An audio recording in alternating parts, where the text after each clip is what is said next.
il ouvrait une voie entièrement nouvelle. Sœur Aison tenait les mains du troisième jeune maître et les examinait en silence. Ses doigts effleuraient les veines, sentant le flux sanguin puissant et régulier sous la peau. Ses yeux perçants se plissèrent tandis qu'il analysait ce qu'il percevait. Puis, d'une voix basse, il demanda « Depuis quand en était-il ainsi ?» La question soudaine prit Lucian au dépourvu. Il s'attendait à des instructions, non à un doute. Avant qu'il ne puisse répondre, Aison demanda de nouveau, plus directement cette fois, « Quand exactement a-t-il atteint la fin de la circulation ?»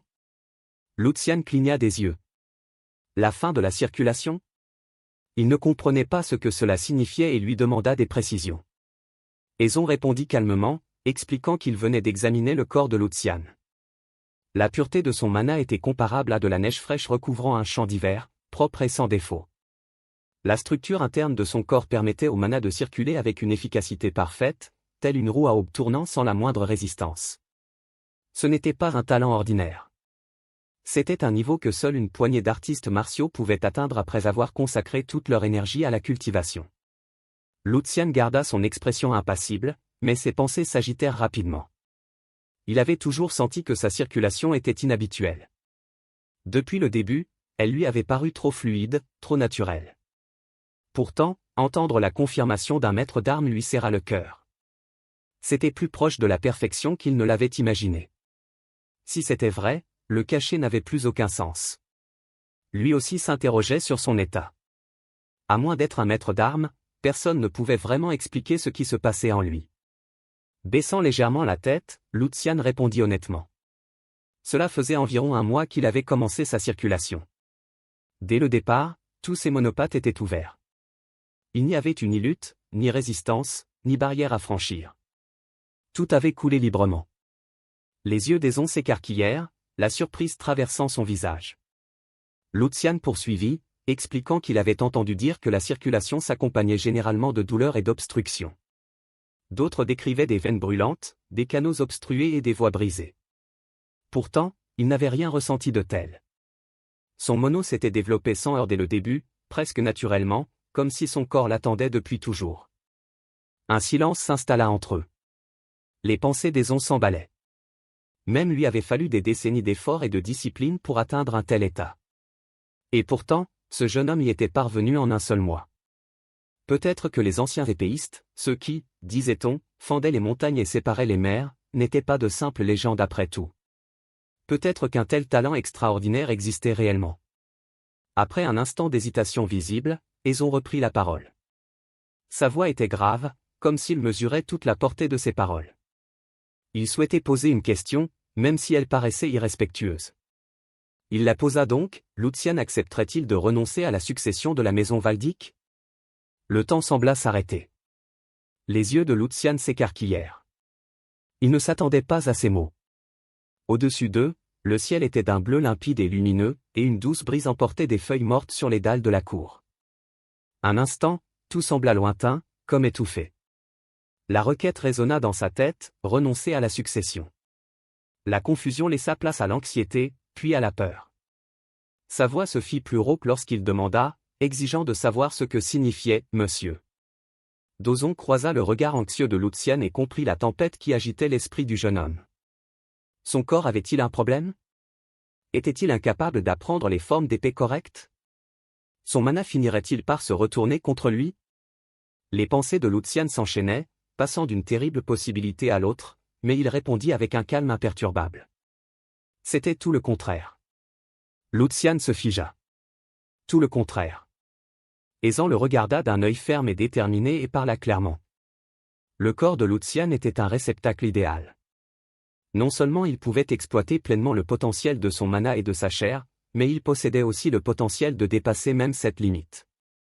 S'il choisissait de se consacrer entièrement à l'épée, devenir le prochain maître de l'épée ne lui poserait aucune difficulté. Ces mots frappèrent comme la foudre. Maître d'armes, Lucian baissa les yeux sur ses mains, contractant lentement ses doigts. Pourrait-il vraiment accéder à ce royaume ? Depuis le début, il savait que ce corps était extraordinaire.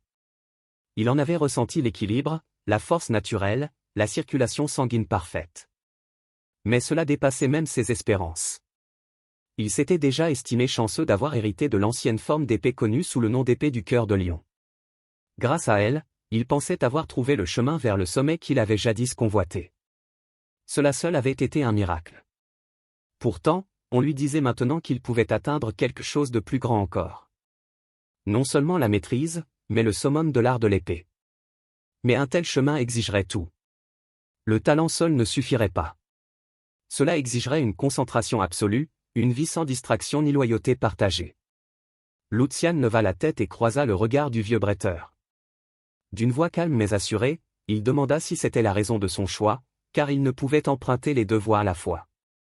La voie de successeur de la maison Valdic et celle de maître d'armes, acquiesça-t-il sans hésiter.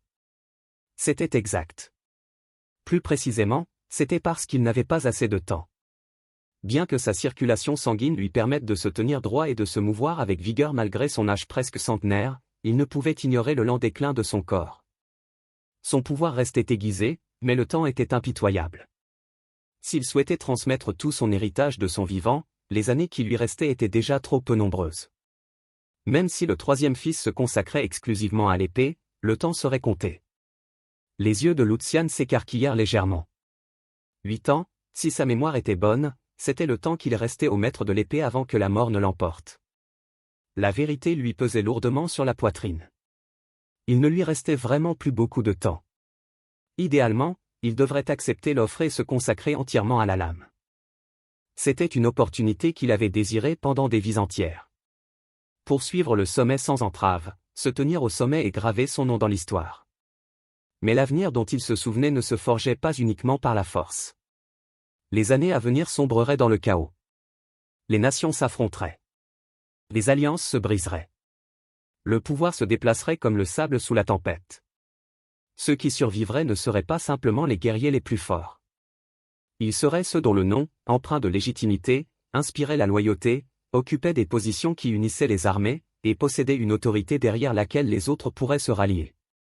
Le maréchal Mike pouvait gagner des batailles, mais il ne pouvait pas, à lui seul, contrôler la tempête.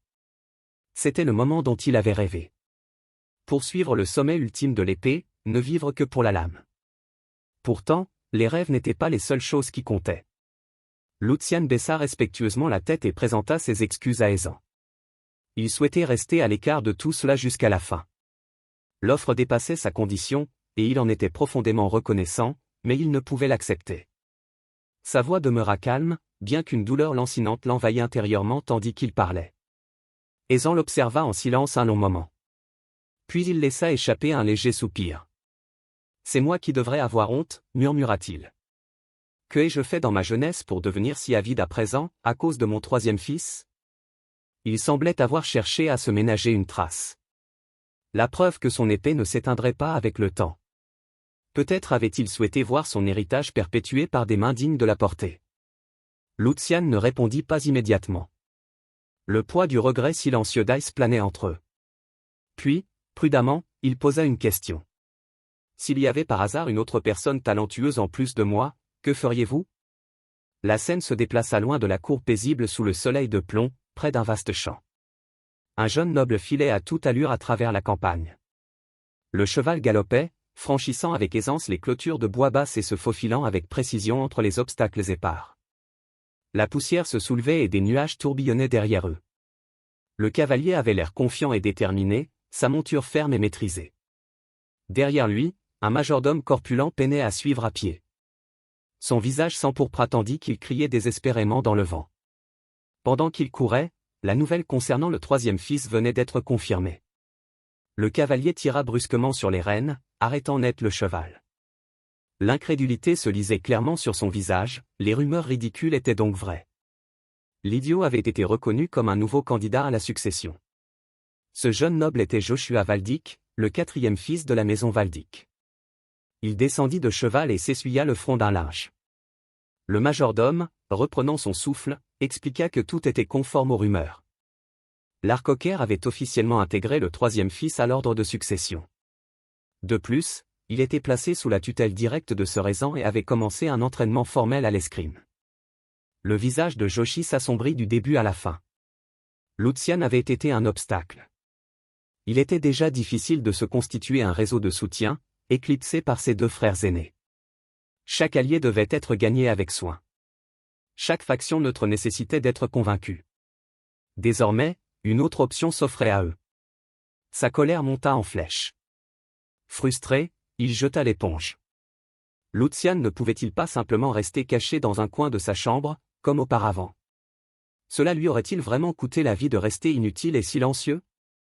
Le majordome, nerveux, l'exhorta à peser ses mots, ce qui ne fit qu'attiser la colère de Joshua. Comment pouvait-il garder son calme?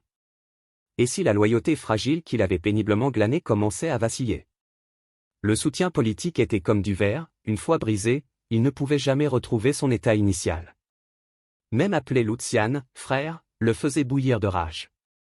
Il n'avait que quelques mois d'écart. Pourtant, cette différence insignifiante avait désormais une importance capitale.